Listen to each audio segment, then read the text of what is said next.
10 minute পরে পানি দেওয়ার অর্ডার হলো। 10 মিনিট পরে পানি খেলাম, তারপরে আমার পায়খানা প্রস্রাবের ব্যাগ হলো। আমি পায়খানা প্রস্রাব করতে গিয়ে দেখি আমার মুখ দিয়ে বমি করলাম শুধু রক্ত, পায়খানার সাথেও রক্ত, প্রস্রাবের সাথেও রক্ত। আমি বোধহয় আজকে বেঁচে গেলাম। আমি একটু ঘুমানোর ভান করেছি। 12:30টার সময় আমার জাগিয়ে উঠালো, আমার ঘর থেকে বের করে নিয়ে গেল। ঘর থেকে বের করে নিয়ে কোথায় নিয়ে গেল আমি জানি না। সারা রাত্রি আমার উপরে নির্যাতন করা হয়েছে। 2 বার আমি অজ্ঞান হয়ে পড়ে গেছি। শেষের বার যখন অজ্ঞান অবস্থায় পড়েছিলাম, হঠাৎ করে আজানের শব্দ পেলাম। আমি তখন মনে করলাম যে আমার রাত্রি শেষ হয়েছে। কিছুক্ষণ পরে আমাকে ধরে গাড়িতে উঠানো হলো। আমি পানির জন্য হাহাকার করলাম, আমাকে পানি দেওয়া হলো না। তারপরে যখন আমাকে সিআইডি অফিসে নিয়ে যাওয়া হলো, একটা রুমে বসানো হলো, কিন্তু আমাকে পানি দেওয়া হলো না। 10 মিনিট পরে পানি দেওয়ার অর্ডার হলো। 10 মিনিট পরে পানি খেলাম, তারপরে আমার পায়খানা প্রস্রাবের ব্যাগ হলো। আমি পায়খানা প্রস্রাব করতে গিয়ে দেখি আমার মুখ দিয়ে বমি করলাম শুধু রক্ত, পায়খানার সাথেও রক্ত, প্রস্রাবের সাথেও রক্ত।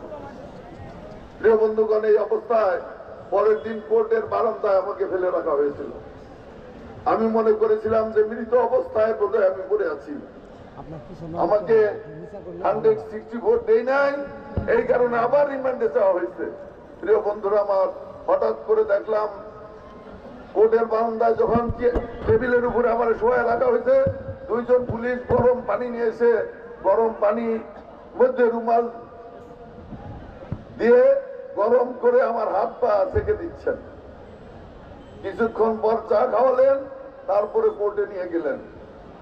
কোর্ট আমার এই অবস্থা দেখে আমাকে আর রিমান্ডে দিলেন না, আমাকে কারাগারে পাঠালেন। কারাগারে থেকে চিকিৎসার জন্য আমার পাঠানো হলো। ওই আওয়ামী লীগের সরকারের আমলে 5 মাস হাসপাতালে ছিলাম।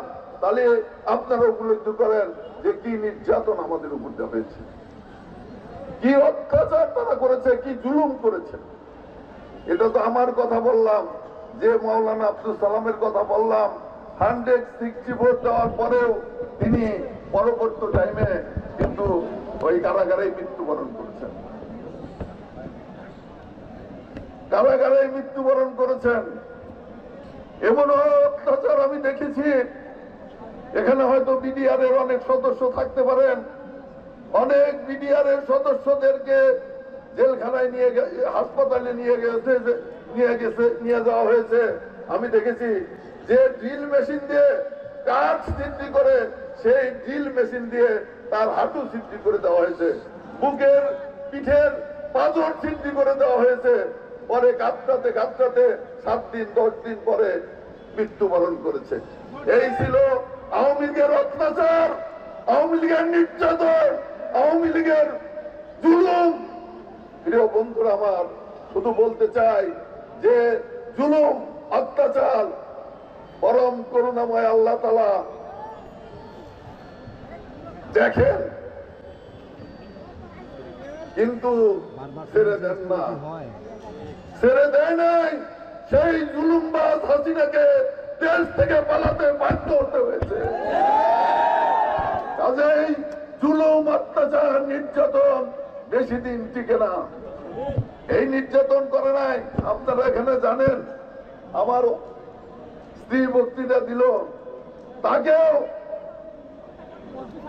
একটি মামলায় গ্রেফতার করার জন্য, তিনি একজন সরকারি কর্মচারী ছিলেন, স্কুলের হেডমাস্টার, গভর্নমেন্ট স্কুলের, তাকে গ্রেফতার করার জন্য মামলা দেওয়া হয়েছিল। পলাতক জীবন যাপন করেছেন।